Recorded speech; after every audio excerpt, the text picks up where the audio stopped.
Hi, welcome to this video. I felt this morning waking up that I just felt doing this video and share a message about what our attitude should be in a situation like this, what we're in right now, collectively, feeling threatened by a virus that seems uncontrollable.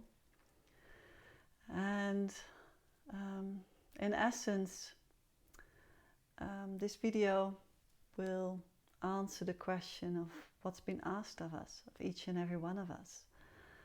More almost like what's our responsibility towards this collective fear, and what's then our attitude, and how can we help ourselves, but more importantly, how can we help others?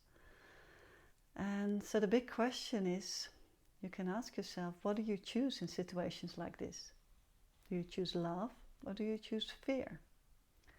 And right now it seems that everybody, well, not everybody, but a lot of us seem to choose for fear. It's almost unconsciously. It just creeps into our system because our mind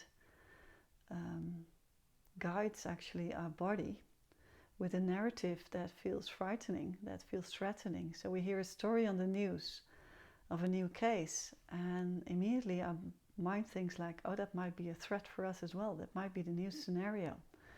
The virus comes closer, or the threat of the virus is more severe than even thought of. So there's a new case we haven't heard of right now. So then what happens in the mind is that it gives a signal to the body to react.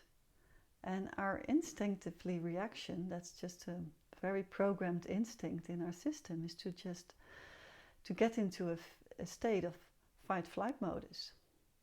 That's in our DNA for ages, for eons. And so we cannot control that reaction of our body.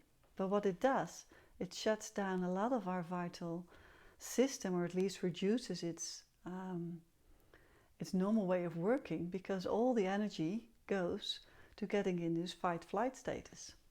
So we can either run or we can fight it, whatever is threatening us. But this status of being this reaction to a fear, an outside fear that feels life-threatening, because that's a reaction of our body, is a very unhealthy status for our body. It reduces the strength of our immune system directly. So that's not what we need right now. Because even if you get the virus, you are very much helped by a healthy immune system to fight the virus, as long as there's no medication against it. And even if there is a medication, we still need just a very vital immune system. So this automatic pattern of a fear in our mind that sends a signal to our body, that's the same as seeing something fearful on the street, and our body reacts to that, whether it's a live threat, a real threat, or not. Whether it's really happening or just thinking that it's happening, the reaction of our body is the same.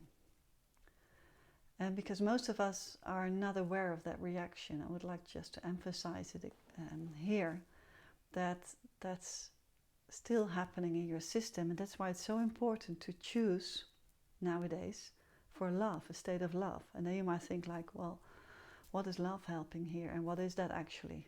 Well, love is just another frequency. It's a higher frequency than fear. It's a lot higher. It's one of the highest frequencies. And how do you get into that higher frequency is literally just open the heart and relax your system, relax your body by deep, deep breathing in your belly. And then you just release the system, you release your body, because you tell your body it's all okay. You don't have to get into distress modus, you don't have to defend yourself, because there is not a threat right now.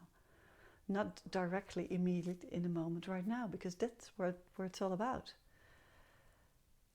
Yes, the future might feel insecure, and we don't know how this will evolve. We simply don't know. But does it help right now to keep ourselves into this fear state? We can only get into a fear state and to get into stress mode when the threat is immediately there in our direct environment. Then it might be helpful. Even then, it's still questionable how you react, but then it's absolutely understandable that you really brace yourself and fight it. But for most of us, and especially looking at the figures right now, most of us don't have this immediate threat. But we still are fed through the news, through the stories we share with each other. We're still fed with a lot of fearful information. And we react to that, consciously or unconsciously. We just react to it. Even when I read a story of another case, and I can relate to that to a person in my circumstance, for instance, like, well, then it might be more threatening to my children or whatever, then I can feel my reaction of my body just literally reacting directly just by reading the news, because the news is also energy. It's a frequency that's transferring an energy with that news. And because I can feel my system quite well, I can release it immediately. But if you're unaware of that, then you're constantly fed with news information that feels threatening to you or feels frightening, then your body is in a constant state of stress. And that's unhealthy. So for many of us who are not directly threatened, and even if you have cases surrounded in your immediate surroundings, that have the virus and it feels it coming really close right now, then you're still helped by just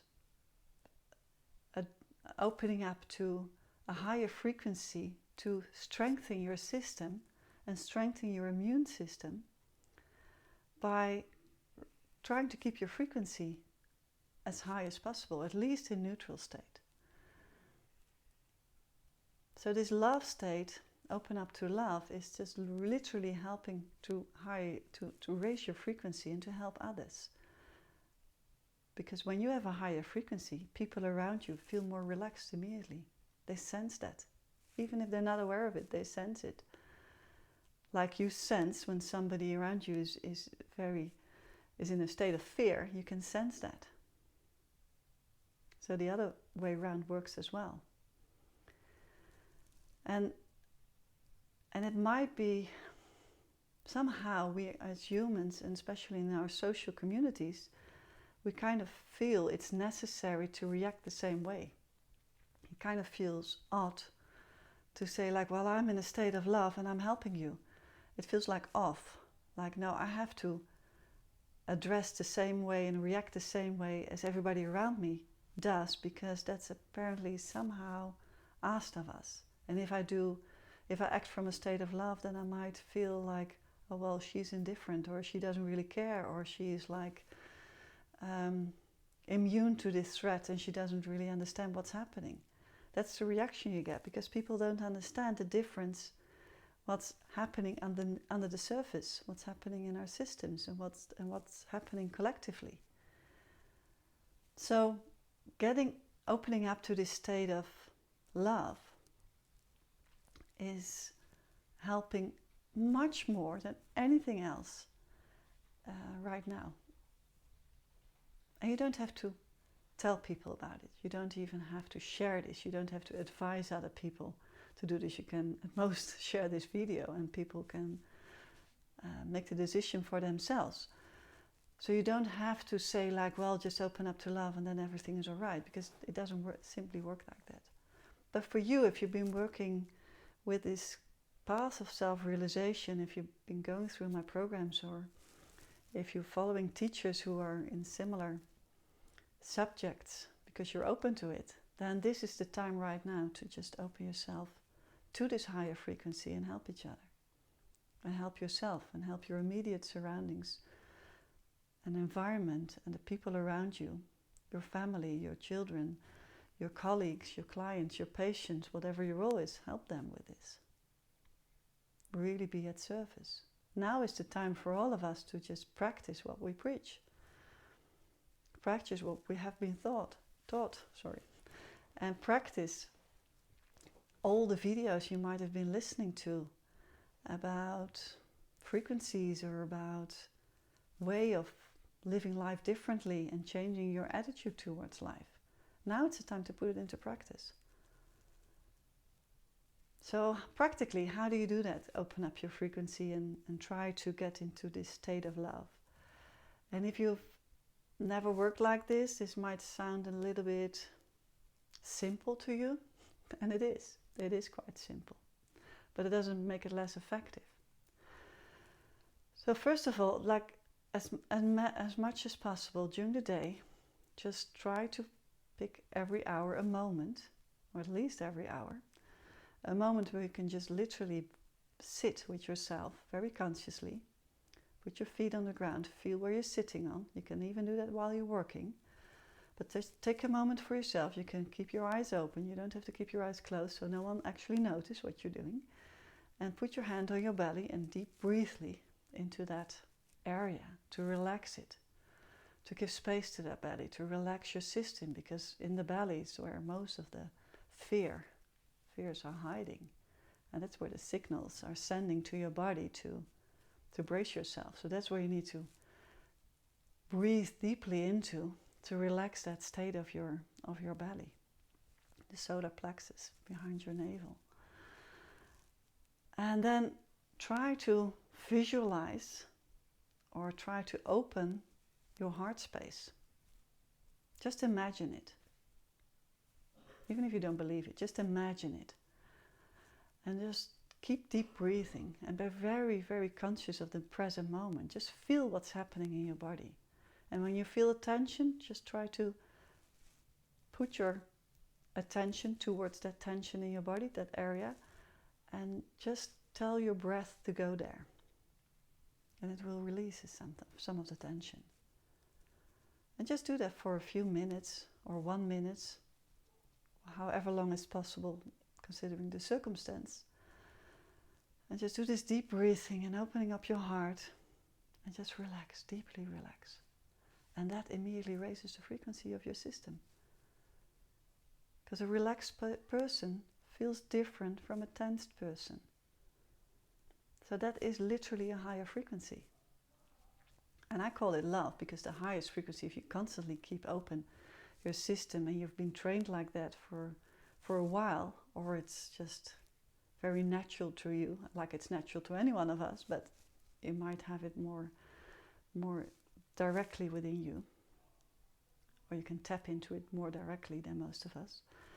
Then when you raise your frequency, you finally get into this compassionate, unconditional love state, which feels very soothing right now and very, I could almost say like, very healing. It's a very healing state right now.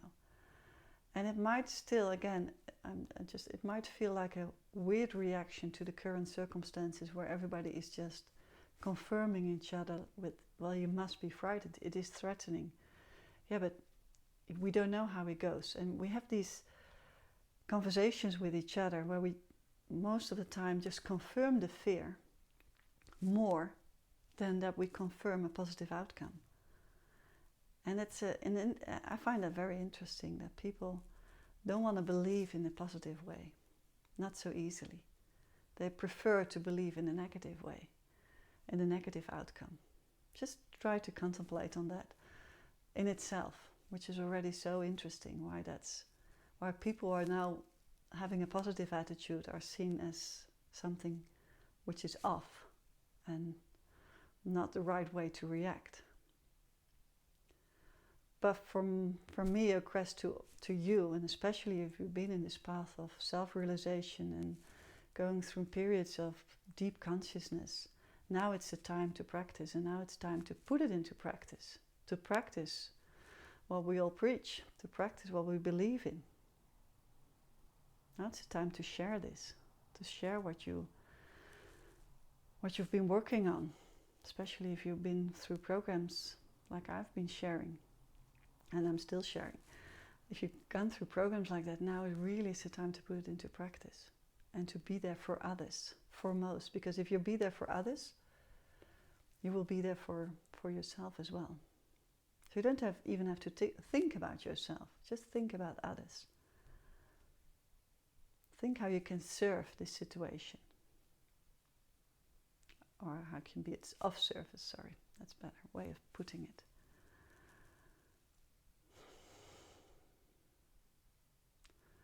So be very soft to yourself and be very conscious with this practice during the day, because the practice helps. It becomes more natural, and as soon as you read another story, you can breathe into that and release it. And this is a message, well, it's a message for everyone, but especially for the ones who are not in direct threat right now, who are not confronted directly with the virus, or who only have a mild version of it, who are not hospitalized, or who don't have family members who have been caught by this. This is for all the others, and that are the most of the people right now on this planet, and in this country, and in many countries around us. So we can do this together. If we all raise our frequency, we can help each other, or at least get out of this fear state. Be very, very honest with yourself. How does it help anyone right now if I stay in this fear state? How does it help? Just answer that question. If you can find a very good reason for yourself that it helps for you to stay in fear, then that's your path. But I bet for most of us, we cannot find a good reason why it's helpful to stay in fear. So let's not. Let's release that fear. Collectively, if we can. We all do it. We do it collectively. And then we raise our strength and we strengthen our immune system.